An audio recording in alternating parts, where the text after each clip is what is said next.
एक जगह सत्संग हो रहा था।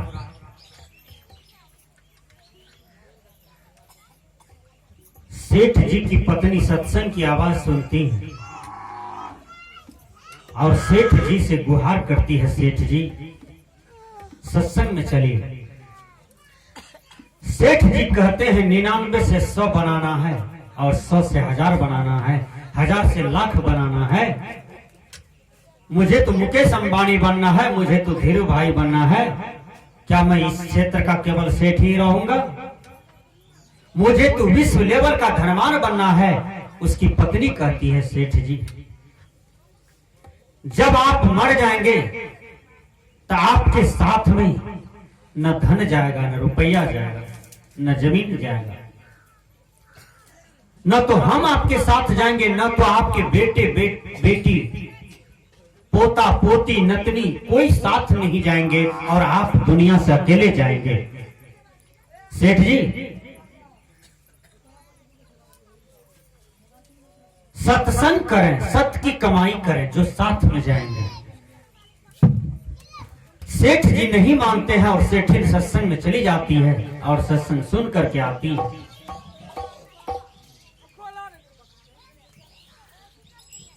सत्संग सुन करके आई और कहती है अपने पति से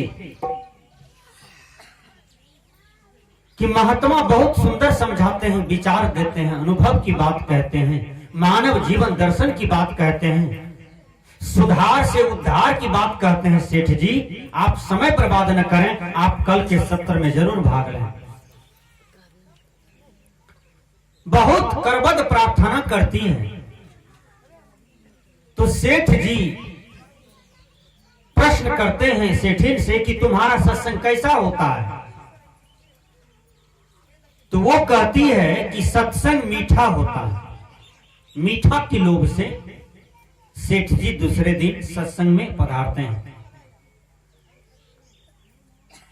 और जो प्रथम दिन का विद्यार्थी हो, वो प्रथम दिन स्कूल में गया है तो उसको न बैठने आता है, न तो उठने आता है, न तो चलने आता है, न तो लिखने आता है।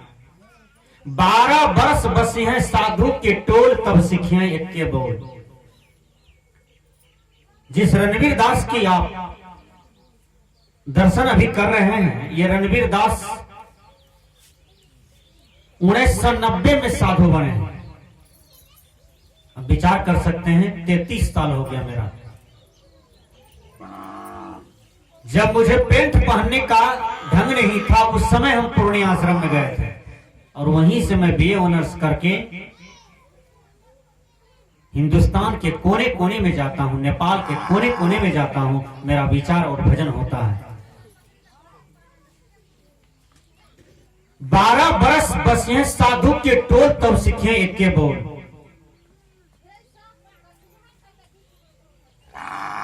प्रथम दिन वो सेठ आया था, वो पीछे में बैठ गया, सुन रहा था, पता नहीं चला क्या हो रहा है, क्या बोल रहा है। सत्संग में तो आया था, लेकिन जब आदमी ठीक से नहीं बैठते हैं, ठीक से नहीं सुनते हैं, तो कोनो कोनो काम करेगा ना तो उसको नींद आ जाती है। सेठ जी को नींद आ गया। सेठ जी नीचे रहा एक बगे सो गया पीछे में।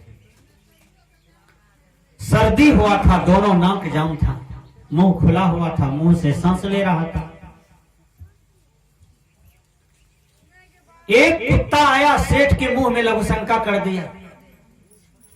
जब सत्संग समाप्त हुआ, आरती हुई, प्रसाद लिया, सबका मन मीठा हुआ और सेठ जी का मन खट्टा था।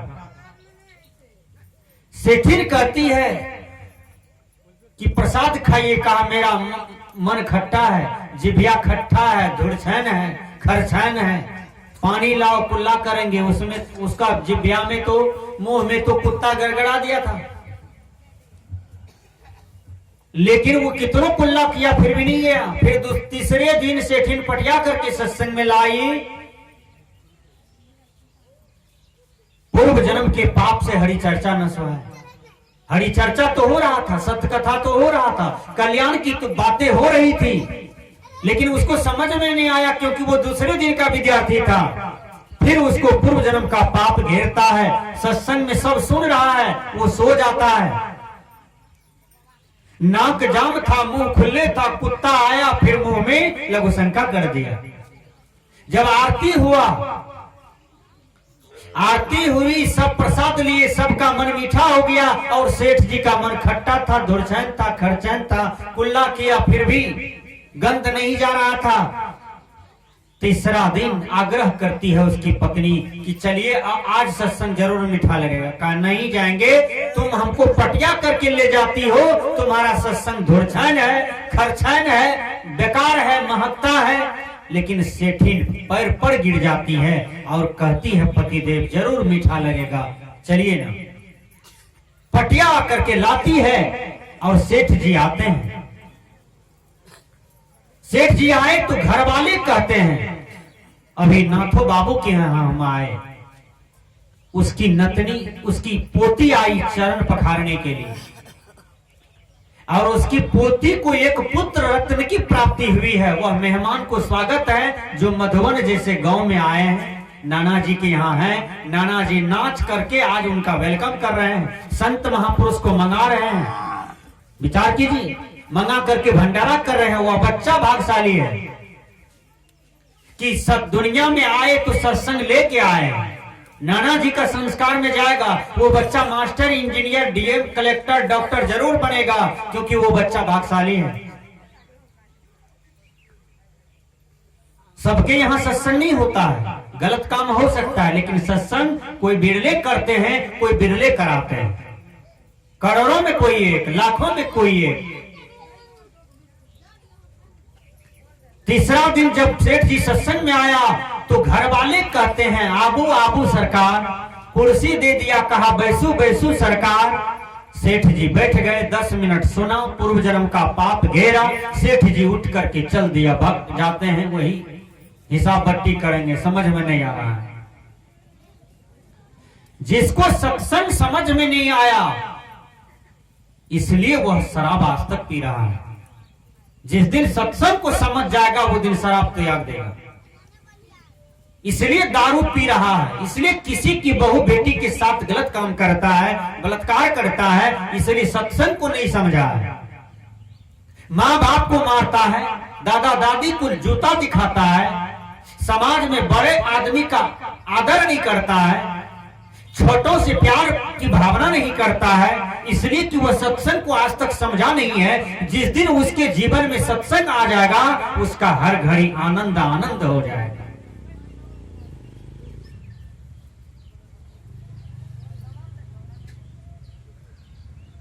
पानी को जैसा रंग मिलता है पानी उसी रंग का हो जाता है। एक सफेद कपड़ा को जैसा रंग मिलता है वो उसी रंग का हो जाता है।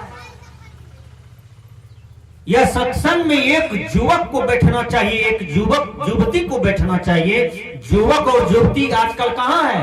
फेसबुक में लगा हुआ है, और फेसबुक में लगते लगते 4 बच्चा की मां दुल्हा छोड़ करके दुल्हा कराने चली गई है। नाती पोता वाली महिला ब्याही पति को त्याग करके दूसरों से प्यार करने लगी है। ऐसा घोर कलयुग आ गया है कि पतिव्रता धर्म पर आघिन लगा दिया है, आंच लगा दिया है। पता नहीं ये मानव किधर जा रहा है। बैठना चाहिए सत्संग में, बैठता कहां है? टीवी सिनेमा के पास, ताश के पास, जुआ के पास, गलत गलत पिक्चर के पास, गंदी गंदी फिल्में निकाल करके मोबाइल से रिसर्च करके देखते रहते हैं। इसलिए समाज के एक एक युवक, एक एक युवतियों का बुद्धि खराब हो गया है, उनका भाषा खराब हो गया, उनका व्यवहार खराब हो गया, उनका कपड़ा तो खराब हो ही गया है। अब जवान लड़की फटी जीन्स को पहनती है। पहले फटलका जीन्स रहता था तो 1 टका दाम नहीं था उसका, अब फटलका जीन्स मांगता है और गार्जियन खरीद करके दे रहा है। गार्जियन का माथा सटिया गया है। गार्जियन जो है उसका माथा खराब हो गया। जवान बेटी को आप छोटी छोटी कपड़ा देते हो, पतली पतली कपड़ा देते हो, भंगल का जीन्स, भंगल का शर्ट खरीद करके देते हो, इसलिए बलात्कार की घटना घट रहा है। इसलिए नाना प्रकार के टेंशन ये समाज झेल रहा है, ये परिवार झेल रहा है। आपका देश का वेशभूषा ये नहीं है। अपने अपने व्यवहार को परिवर्तन कीजिए। अरे मेरे देश के बहनों, मेरे देश के नौजवानों, मेरे देश के नवयुवतियों, अपने व्यवहार को सुधार करो, अपने विचार को सुधार करो और अपने जीवन में सत्संग करो। आपका जीवन कृत हो जाएगा, आपका जीवन धन धन्य हो जाएगा। तो सेठ जी चल देते हैं, घरवैया कहते हैं मचल दलिए सरकार। सेठ जी के दिमाग में 3 बात अट जाता है। वो क्या है? आबू आबू सरकार, बैसू बैसू सरकार, मरचैल दलिए सरकार। ये 3 बात सेठ के दिमाग में धस गया। सेठ जी घर जाता है, घर में भी बोलते हैं आबू आबू सरकार, बैसू बैसू सरकार, मरचैल दलिए सरकार। अब खाने बैठे हैं तो ये 3 बात बोल रहे हैं।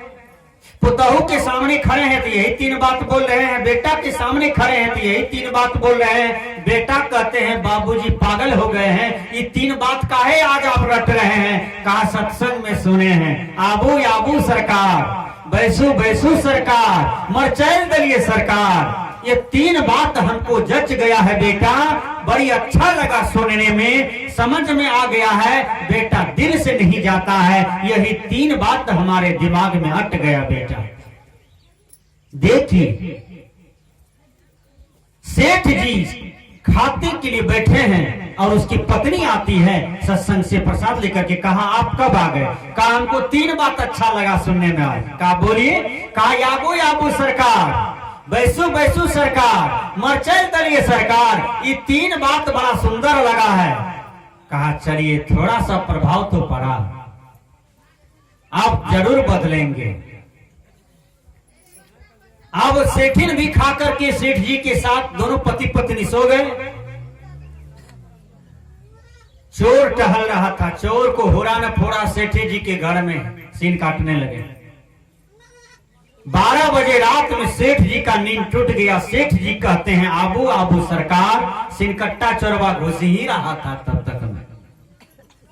सिनकट्टा चोरवा कहते हैं अरे बाबू देख लिया सेठ जी, कोठी के बगल में दब जाओ, छुप जाओ।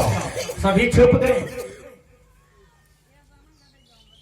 सेठ जी फिर याद पाते हैं कि दूसरा कड़ी हम क्या याद किए थे।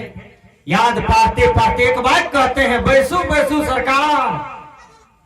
सिनकट्टा चोरवा तो बैठा हुआ था मजा से। चोरवा कहते हैं लगता है सेठ जी बड़ा मुलायम से बोलते हैं, एक बागे आएगा पकड़ लेगा, धरा जाएंगे, भागना चाहिए। सब चोरवा भागता है।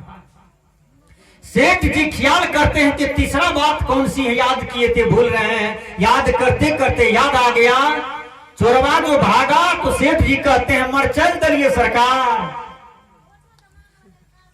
अब सब चोरवा कहते हैं अब क्या होगा? सेठ जी तो बढ़िया से पहचान गए।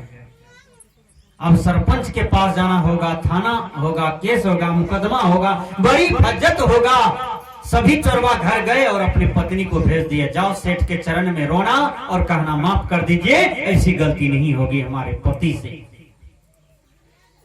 सेठ जी जगते हैं, उसकी पत्नी रोती है। कहा छोड़ो मैं लघु शंका करके आता हूं। जब गए पीछे बाड़ी तो देखा सीन कटा हुआ। कहा सत्संग में गए तो आज धन मेरा बच गया, नहीं तो चोर सीन काट के ले जाता। सोचा सत्संग में जाने से जब चोर भाग सकता है, धन बच सकता है, क्यों न मैं रोज सत्संग करूं ताकि मेरा धन बरकरार रहेगा। उस दिन से सेठ जी सत्संग में जाने लगा और 1 नंबर का सत्संगी हो गया, उसका जीवन उद्धार हो गया। सत्संगी 3 नंबर तक का होता है, जो 1 नंबर का होगा उसका जीवन बिल्कुल सदाचार, शिष्टाचार, साधना परायण हो जाता है। जो 2 नंबर का होगा कभी इस नाव पर कभी उस नाव पर। जो 3 नंबर का होगा वो सक पकाएगा, सुख बुगाएगा, मन होगा तो जाएगा, नहीं तो नहीं जाएगा। और जो फैले है उसका तो बातें छोड़िए, वो मरेगा फिर 84 लाख में जाएगा, फिर दुख को सहेगा। बाबा में ही कहते हैं आवागमन सम दुख न दूजा, इसके निवारण के लिए गुरु भक्ति करनी चाहिए। आपके जीवन में गुरु भक्ति जरूरी है। इसी को बंदी छोड़ कबीर कहते हैं, दादा भाई बाप के लेखों चरणन हुई हो बंदा, अब की पुरिया जो निर्वारे सोई जन सदा आनंदा। वह सदा सदा के लिए धन्य हो जाएगा, सदा सदा के लिए आनंदित हो जाएगा जो सत्संग करेंगे, साधना करेंगे और साधना से वासना को मार देंगे।